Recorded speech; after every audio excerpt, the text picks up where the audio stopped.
If you are thinking about starting an in-home daycare in the state of Maryland, then this video is for you. I had someone reach out and they put in the comments the state where they were located.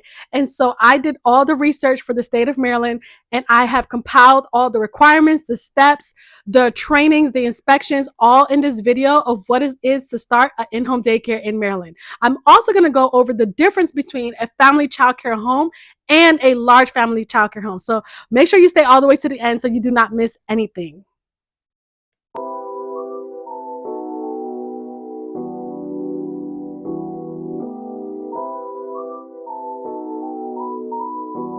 Hello, beautiful people. It's Abigail, and welcome back to my channel.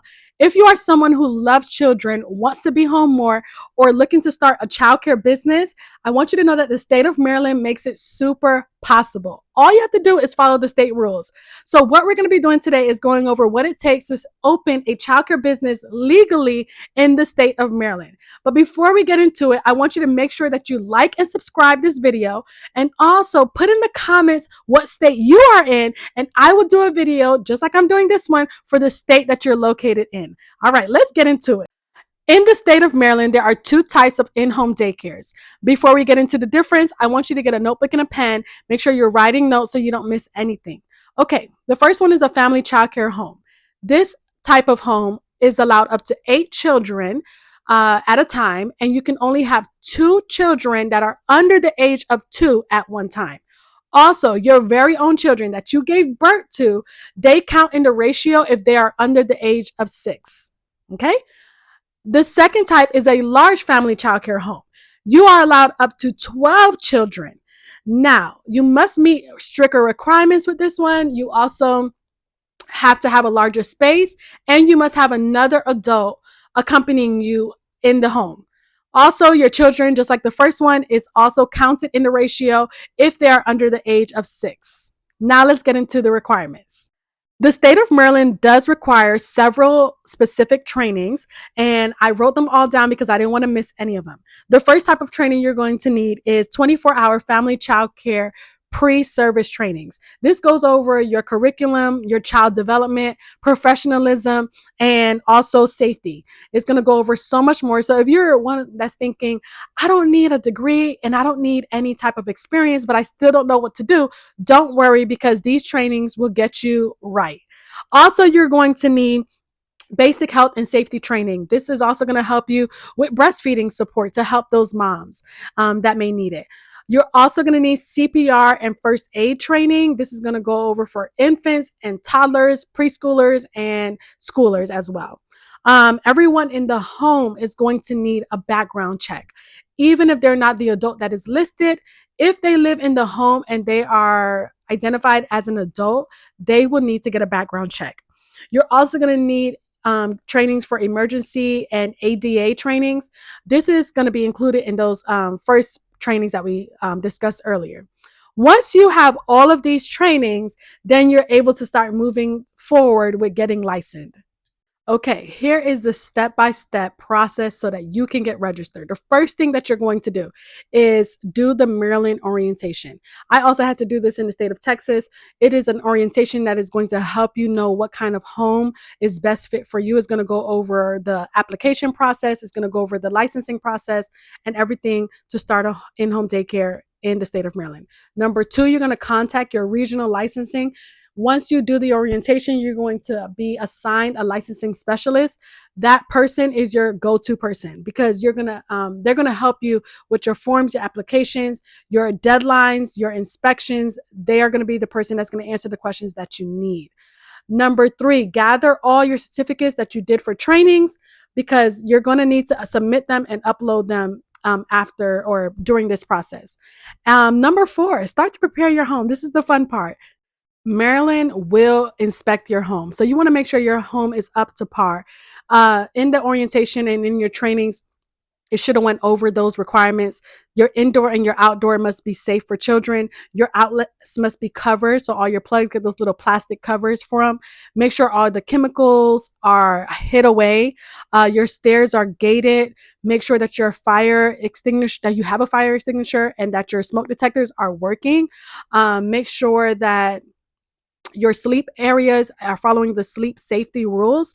Your cribs and your playpens, all of those are following the safety rules for sleeping. Number 5, you're going to submit all of your paperwork. This includes your fingerprinting, your background checks, your health forms, your floor plan. They're going to need a drawn out floor plan for your entire home, not just the area that you will be using for the daycare, but your entire home floor plan. Also, an emergency plan, a home safety checklist, along with your trainings and your certificates, the application that they require for you to fill out, and also proof that you live in the home. Once you have all of that compiled, you're going to submit it to the state. Number 6, we're getting to the end, you guys. Home inspection. A licensing specialist is coming to your home, okay? Now, please do not let this step frighten you or let you shy away from even jumping into this, okay? You got this. Continue to tell yourself positive things, positive thoughts. If you followed all the trainings, you got it, okay? And I would also advise for you to get down on your hands and your knees, right? And have everything in eye level as a child and just see certain things that you might have missed from standing as an adult. You can't sometimes see those sharp edges. You can't see the things that a child would see, maybe a thumbtack or a plug that was, or a crack in the wall. Just make sure you're able to see it from a point of view from a child, and you're just, everything is safe. That's the key, that your children are safe while they're in your care. Again, a child licensing specialist is coming to your home. They're going to make sure that you meet all the regulations to open your in-home childcare. Okay, we're almost at the last step, but before we go any further and go over the last step, I want to share with you that I do offer one-on-one consultation. If you're needing a person to hold your hand or to just give you a little bit more in-depth advice, I have consultation packages offered on my website at www.abigailzrobinson.com, and you'll just click on childcare consultation, look over the packages, see which one fits you more, and we can move forward with that. Also, I have a childcare parent policy handbook, and listen, that book took me days to create. And I mean, it's just so much information in that book. And it's like the Bible to childcare, right? Because once I had my parent policy handbook in place, going over my late policies, my schedules, my calendars, my holidays, my sick policies, my emergency plans, everything is in that book. Once I was able to have that, I knew how to go forward with my daycare. So I want you to know that I also offer that policy handbook, my very own.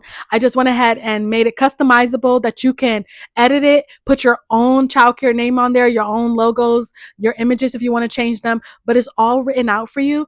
And you can just edit it, just a tab it if you want. And it's on sale on my website. So go ahead and snag that for you. Make it easier. Okay. I can't make it all the way easy, but I've made it easier for you. All right. But now let's get into the last step. Number 7. This is the end, you guys. Completion. You're going to get your registration certificate. Once you are approved, you will receive your registration from the Office of Child Care that you can legally open your in-home daycare. Well, that is it for now. Thank you so much for hanging out to the end. Again, I want to share with you guys that you can put in the comments the state that you're living in. And if you would like for me to go over, just like I did in this video, the state that you live in and what it requires for you to open an in-home daycare, then put your state in the comments below. Also, be sure to like and subscribe. Share this video with someone who you might think need it. And I'll see you guys on the next video. Thank you. Bye.